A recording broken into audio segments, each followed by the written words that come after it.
Electronic city ಹೆಸರನ್ನ ಬದಲಿಸುವುದಾಗಿ CM ಹೇಳಿಕೆ.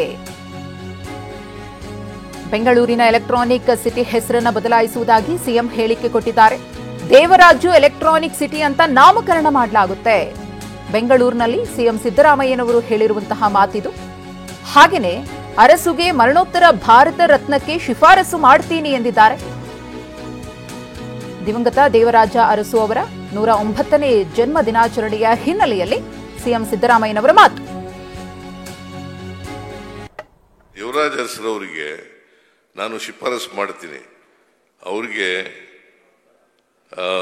ಮರಣೋತ್ತರ ಭಾರತ ರತ್ನ ಕೊಡಬೇಕು ಅಂತೇಳಿ ಒತ್ತಾಯವನ್ನು ಮಾಡ್ತಕ್ಕಂಥದ್ದು.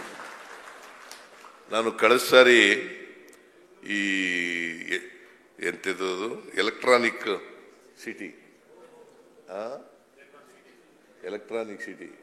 ಅದನ್ನು ದೇವರಾಜ ಅರಸು ಎಲೆಕ್ಟ್ರಾನಿಕ್ ಸಿಟಿ ಇಡಬೇಕು ಅಂತ ಹೇಳಿದ್ದೆ.